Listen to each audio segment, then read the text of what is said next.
Okay, Porsche lovers, 997 turbo lovers. I normally start my videos off with,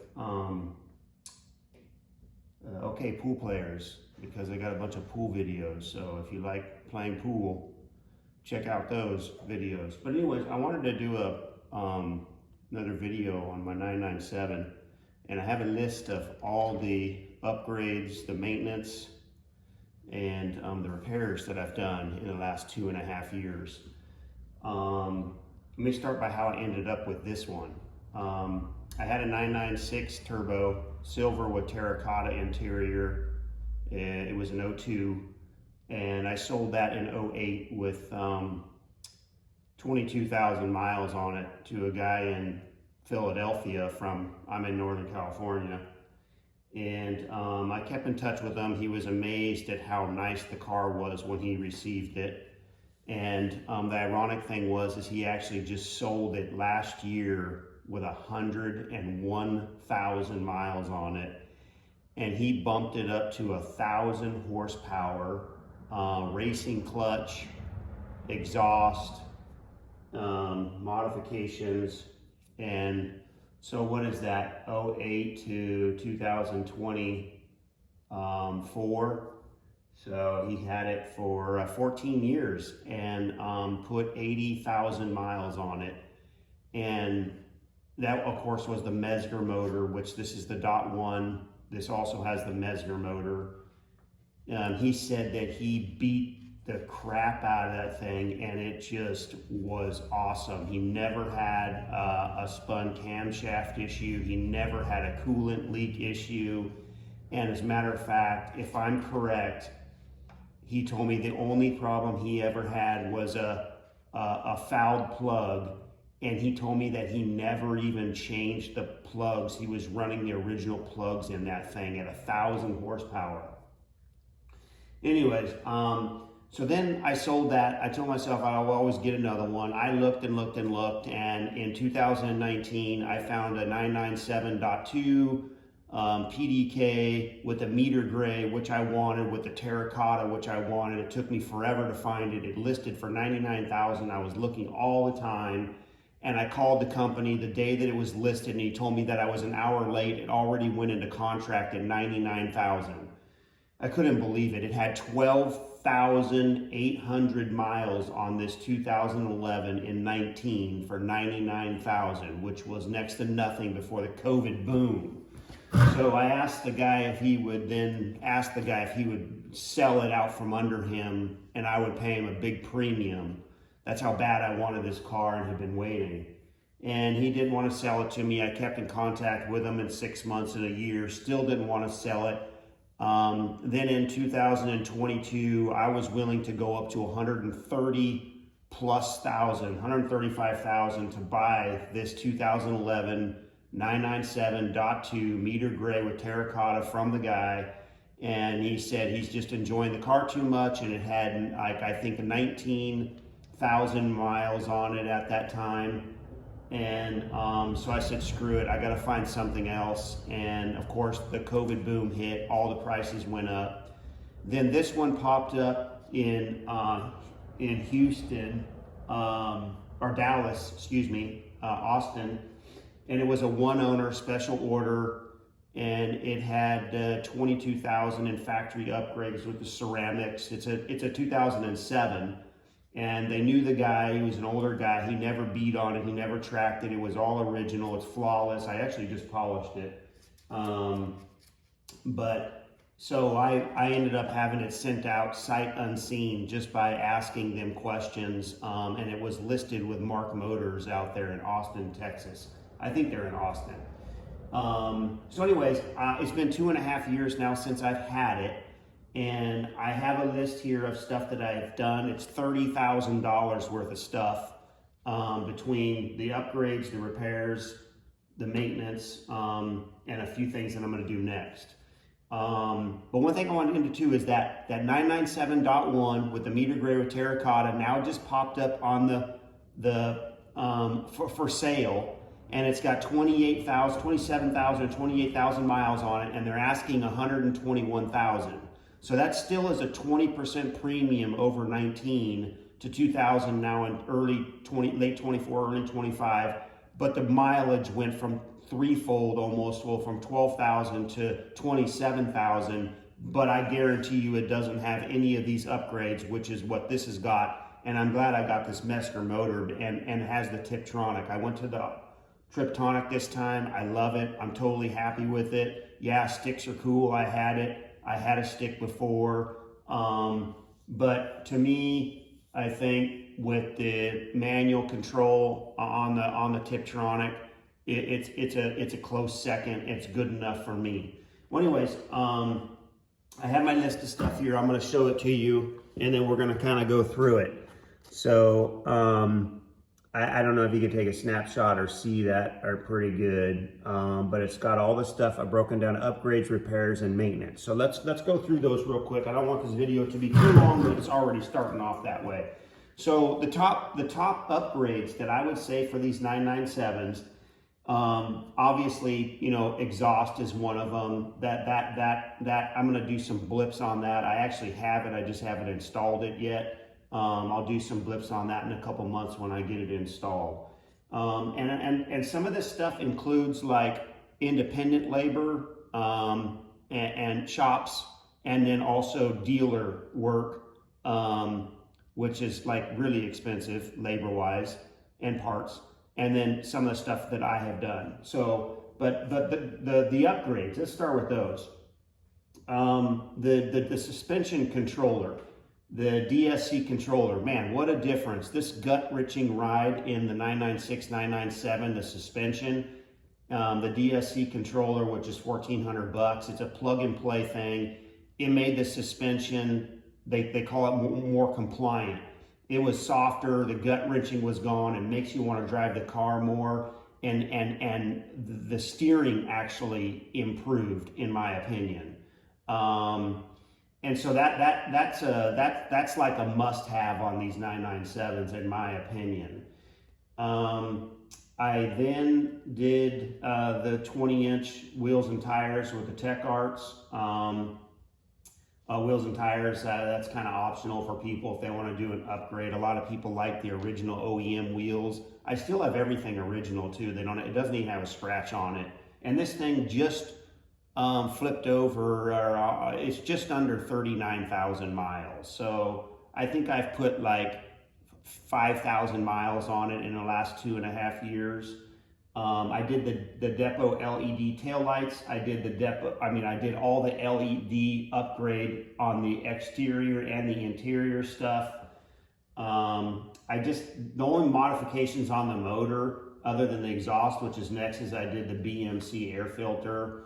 And then the third item that I think is a great upgrade for these is the new PCCM Plus head unit control thing. And I'll show you a picture of that because it really sets in there nice, the Porsche product. It's not a different brand, it's the Porsche one. I did the Euro side markers, the clear ones, aluminum gas cap. I got aluminum pedals in there. Oh, that's the other thing. This has the sea blue interior, which I said before. I'll roll the door up, and it's kind of like terracotta, where it's a clay color, that it changes colors in the light. And so I want to show you that. That was for the upgrades that I did, and all that was about $16,000 that I did on top of the, obviously the factory upgrades that it has. The repairs that I had to do that where something went wrong, the door handle on the driver's side broke. I had to get it from Pelican Parts. I put it in myself. It's $50. I had to put a new stone guard in.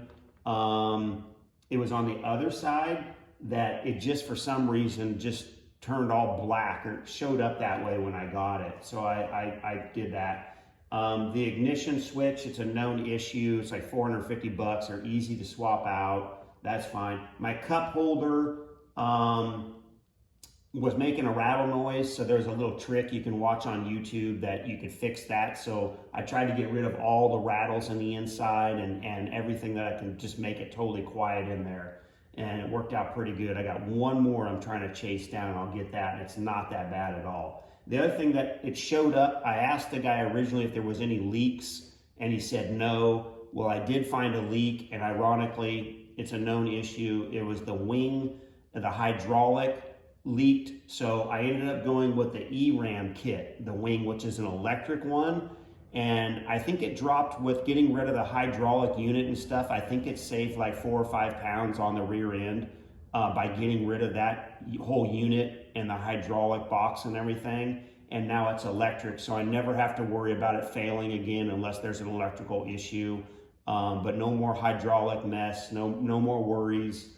And that I think was kind of a cool thing. And I didn't go with the tall one. I went with the shortest one, which was like the 1.6 inches that it goes up, kind of like stock.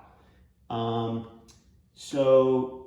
let's get into the maintenance, what I did with the maintenance. So I did hear the noise of the water pump. I got it with 33,000, 34,000 on it originally. And after about, I don't know, 6 months of owning it, I heard the funny noise of the water pump in the back, and I came home one day and I had leaks under it, and I thought, oh shit, I hope that's not, the coolant lines or whatever.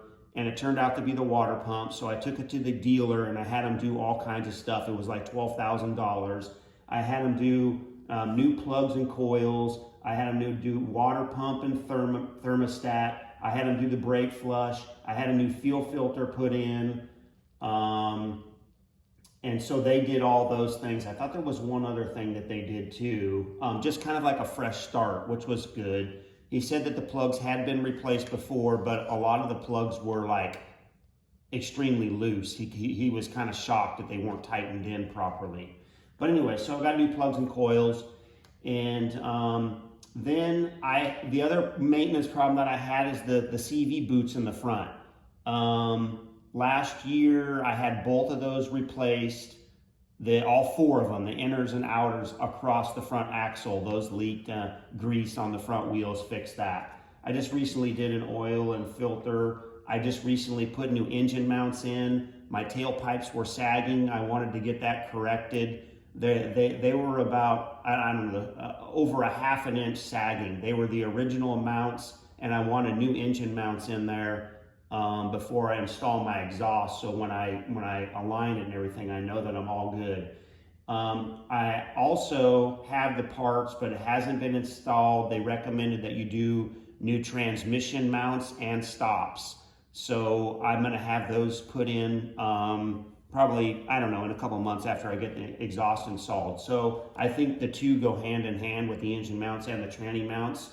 To tighten everything up. I heard they shift better, everything's tighter, and I can tell the difference with these new engine mounts that I put in too. So problem-wise, not a lot of problems. I did also want to talk about the coolant and the spun cam issue. I just recently pulled out my VVT solenoids to test and clean those, and the passenger side one was pretty mucky and dirty. And the driver's side one maybe was like at about a 5 of 10, or no, the other side was like a 5 of 10. Like that's something people should do, is replace or clean those VVT solenoids in there, because they help the timing of the camshaft and the retardation or whatever. And I swear it runs a little smoother now after I did that. So I'm glad that I took those out and cleaned those.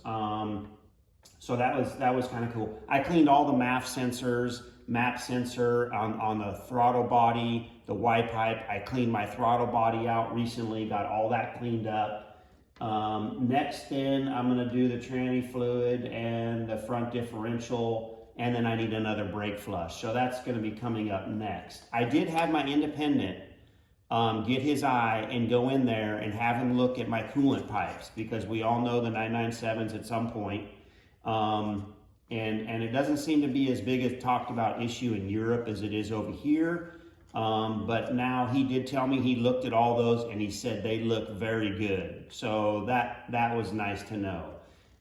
As far as like the spun cams, I haven't had them checked, but this thing is running so good. Oh, that brings up another thing. I took it on a 135-mile run with my calculator at an average of 68 mile per hour speed. So I was hitting 90 at times, and that was from fill up to stop. and about 40% of the run was downhill. The other 60% was flat to uphill. 10% was uphill, 50% was flat, 40% down. So I did have a little bit more downhill than not, but I was amazed at an average 68 miles per hour. This thing averaged 25.8% miles per gallon, which to me is insane. And I don't know what's gonna happen now that I've got my new exhaust, which is supposed to help. So I wanna make that same run, but I'm gonna clean the O2 sensors, all 4 of them up. I did my MAF sensors and cleaned my throttle body and did those VVT solenoids. So I would think all of that stuff would help too. And the next thing I wanna do too is I wanna get the zero gravity lightweight battery in front. That'll drop another 30 pounds. I think all that I've done with the exhaust, the battery, and the RAM kit, and I did notice that my PCCM unit weighed a pound less than the other one. I think I'm close to like 90 pounds that I've dropped off this thing from stock. And the motor's all stock, there's no tune, but I do have that air filter, and I think after the exhaust and the weight loss, I'll be running about 515 to 520 and horsepower. So that kind of much covers it all. I showed you a picture of that. If anybody has any questions about anything, I know a lot about the 996 and I know a lot about the 997. I absolutely love this car. I love this one so much more than my 996. Yeah, the stick is cool, but man, I'm totally happy with this Tiptronic. And I hear that the Tiptronic is a lot stronger and reliable than the PDK and cheaper to service too, if there was a problem. So let me show you, oh, I think I have the aluminum pedals in there too that I put in. And I'll show you the difference in the color of the interior, and then I want to show you the PCCM unit that I set up. So let me open the garage and get you a color change, and then I'll show you that, and then we'll be over. If you have any questions, give me a call. You know, message me or whatever.